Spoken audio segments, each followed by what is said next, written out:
ಮೂರು ದಿನದ news first EV ready ಎಕ್ಸ್ಪೋಗೆ ಚಾಲನೆ. ಕೇಂದ್ರ ಸಚಿವ ಎಚ್.ಡಿ. ಕುಮಾರಸ್ವಾಮಿಯವರಿಂದ ಉದ್ಘಾಟನೆ. ಬೆಂಗಳೂರಿನ ತ್ರಿಪುರವಾಸಿನಿ ಅರಮನೆ ಮೈದಾನದಲ್ಲಿ ಇವತ್ತಿನಿಂದ 3 ದಿನಗಳ ಕಾಲ ಆಯೋಜನೆ.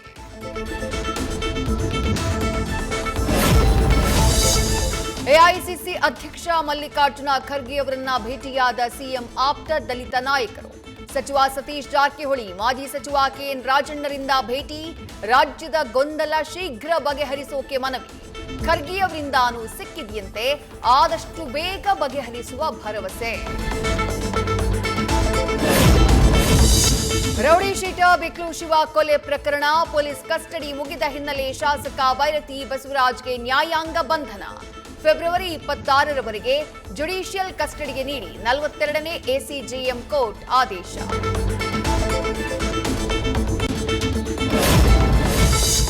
ಗೃಹ ಸಚಿವರ ತವರು ಜಿಲ್ಲೆಯಲ್ಲೇ ಅಸ್ಪೃಶ್ಯತೆಯ ಅಂಧಕಾರ. ಹೊಸದಾಗಿ ಮದುವೆಯಾದ ದಲಿತ ದಂಪತಿಗೆ ದೇವಸ್ಥಾನಕ್ಕೆ ಪ್ರವೇಶ ನಿಷೇಧ. ಮೈ ಮೇಲೆ ದೇವರು ಬಂದಂತೆ ಮಾಡಿ ಗೋಣಿ ತುಮಕೂರು ಗ್ರಾಮದಲ್ಲಿ ನಾಟಕ. ತುರುವೇಕೆರೆ ಠಾಣೆಯಲ್ಲಿ ಕೇಸ್.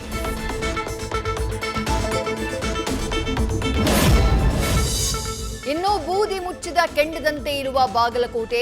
ಮತ್ತೊಮ್ಮೆ ಎರಡೂ ಕಡೆಯವರನ್ನ ಶಾಂತಿ ಸಭೆಗೆ ಕರೆದಿದ್ದ ಜಿಲ್ಲಾಡಳಿತ. ನಿನ್ನೆ ಮುಸ್ಲಿಂ ಮುಖಂಡರು ಗೈರು, ಇವತ್ತು ಹಿಂದೂ ಮುಖಂಡರು ಗೈರು.